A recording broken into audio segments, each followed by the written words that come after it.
ഗൾഫിലെ കൊച്ചുമക്കൾക്ക് ഇനി മലയാളം സംസാരിക്കാൻ അറിയില്ല എന്ന് പറയരുത്. പ്രവാസിയായ മനോജ് കളരിക്കൽ ഉള്ളിടത്തോളം കാലം അത് സാധ്യമല്ല.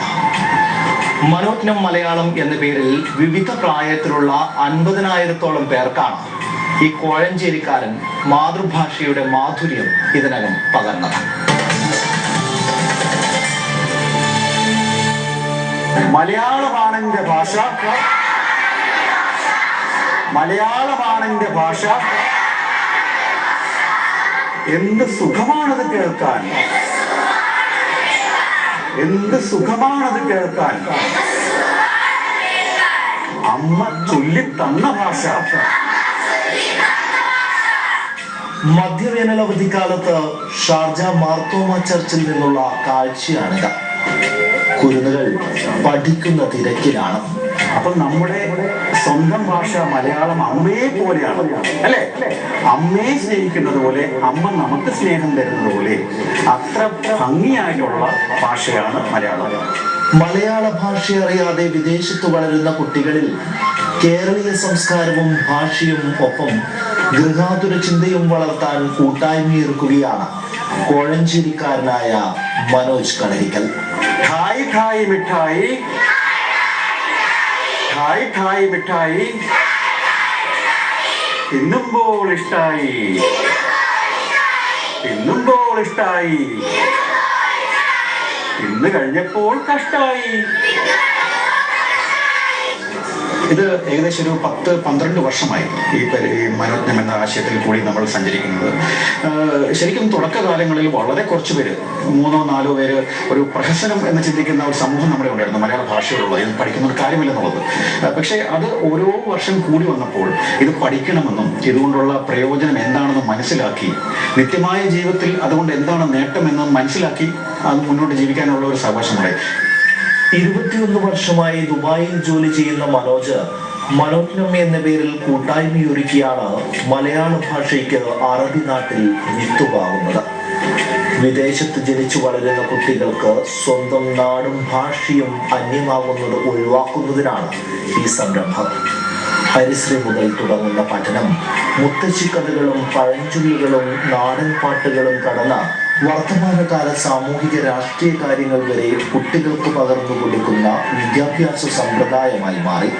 എന്റെ കേരളം എന്റെ നാടാണ്. എന്റെ കേരളം എന്റെ അമ്മയുടെ നാടാണ്. എന്റെ കേരളത്തിൽ കുറെ സാധനങ്ങൾ, ആഘോഷങ്ങൾ എല്ലാം ഉള്ള നാടാണ്. എന്റെ കേരളത്തിൽ എല്ലാം നമുക്ക് കാണാൻ പറ്റുന്ന കേരളമാണ്. എന്റെ കേരളം എന്റെ സ്വന്തം നാടാണ്. സ്കൂളിൽ ICSE പഠനം കഴിഞ്ഞു വരുന്ന കുട്ടികൾക്ക് വീട്ടിൽ പോലും ഇംഗ്ലീഷ് സംസാര ഭാഷയായി മാറുന്ന സാഹചര്യത്തിലാണ് മനോജ്ഞം കൂട്ടായ്മയിലൂടെ കേരളീയ ജീവിതം എന്തെന്ന് പഠിപ്പിക്കുന്നത്. വ്യാഴം വെള്ളി ദിവസങ്ങളിൽ നടക്കുന്ന പഠനത്തിൽ മുതിർന്നവരടക്കം 300-ലധികം പേർ പങ്കെടുക്കുന്നു. മലയാള ഭാഷാ പഠനത്തിനൊപ്പം പ്രായഭേദം മറന്ന് നാട്ടുകളികളും നാടൻ ശീലുകളും കവിതകളും പ്രവാസികൾ ഏറ്റുചൊല്ലും. 9 പേരവർ കൽപ്പണിക്കാർ ഓരമ്മ പെറ്റവരായിരുന്നു. 9 പേരും അവരുടെ നാരിമാർ 9 ഒന്നിച്ചു വാണിരുന്നു. കല്ലുകൾ ചെത്തി പടുക്കുമാ കൈകൾക്കു കല്ലിനേക്കാളുറപ്പായിരുന്നു. നല്ല പകുതികൾ നാരിമാരോ കല്ലിലെ നീരുറവായിരുന്നു. ഋതുഭേദങ്ങൾക്ക് അനുസൃതമായാണ് പഠനം. നാട്ടിൽ കർക്കിടകം കലിതുള്ളിയെത്തുന്ന ജൂലൈ ഓഗസ്റ്റ് മാസങ്ങളിൽ നിറഞ്ഞൊഴുകുന്ന പുഴകളും തോടുകളുമൊക്കെ പഠന വിഷയമാകും. ഓണക്കാലത്ത് നാട്ടിൻപുറങ്ങളിലെ ഓണക്കളികളും കൂട്ടായ്മയിൽ അവതരിപ്പിക്കും. അങ്ങനെ ക്രിസ്മസും വിഷുവും ഉത്സവങ്ങളും മറുനാട്ടിൽ ഇരുന്ന് തന്നെ മനസ്സിലാക്കാൻ മനോജ്ഞം കൂട്ടായ്മ അവസരമൊരുക്കുന്നു. വന്ന് മലയാളം പഠിക്കാൻ സാധിച്ചതിന് എനിക്ക് നല്ല സന്തോഷമുണ്ട്. സാറ് നമ്മളെ നല്ല പാട്ടുകൾ, നല്ല കഥകളെല്ലാം പഠിപ്പിച്ചു. ഞാൻ മലയാളം അക്ഷരങ്ങൾ പഠിച്ചു, നദികളുടെ പേര് പഠിച്ചു, പണ്ട് നാട്ടിൽ ആൾക്കാർ എന്തൊക്കെ ചെയ്തിട്ടുണ്ടെന്ന് പഠിച്ചു. എൻ്റെ അമ്മയാണ് എൻ്റെ ഭാഷ. എനിക്ക് കുറേ കാര്യങ്ങൾ മലയാളം ജീവിതത്തിൽ നിന്ന് പഠിക്കാൻ പറ്റി.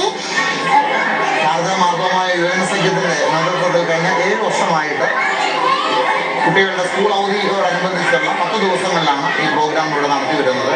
മനോജ് കളരിക്കലാണ് കഴിഞ്ഞ 5 വർഷമായിട്ട് ഈ ശുശ്രൂഷയ്ക്ക് നേതൃത്വം നൽകുന്നത്. കുട്ടികൾക്ക് മലയാളത്തിൻ്റെ അടിസ്ഥാനപരമായ അക്ഷരങ്ങൾ പഠിപ്പിക്കുക, വായിക്കാൻ പഠിപ്പിക്കുക. അവധിക്ക് നാട്ടിലെത്തുമ്പോൾ ജന്മനാടിന്റെ മണവും രുചിയും അന്യമാകാതിരിക്കാനായി ദുബായിലെ ഷിപ്പിംഗ് കമ്പനിയിൽ ജോലി ചെയ്യുന്ന മനോജ് കണ്ടെത്തിയ ഈ മാർഗം പ്രവാസികൾ ഏറ്റെടുക്കുകയായിരുന്നു. ദുബായ്, ദോഹ, ബഹ്റൈൻ, കുവൈറ്റ് എന്നിവിടങ്ങളിലായി 50,000 കുട്ടികളെ ഇതിനകം മലയാളം പഠിപ്പിച്ചു. മലയാള ഭാഷയ്ക്കും അതിൻ്റെ സാഹിത്യ രൂപങ്ങൾക്കും പ്രാമുഖ്യം നൽകി മനോജിന്റെ നേതൃത്വത്തിൽ സൗജന്യമായി നടത്തുന്ന കാവ്യസന്ധ്യകളും കവിസ്മരണകളും മറ്റ് നൃത്തകലാ സന്ധ്യകൾക്കും പ്രവാസി മലയാളികൾക്കിടയിൽ മികച്ച അഭിപ്രായമാണുള്ളത്.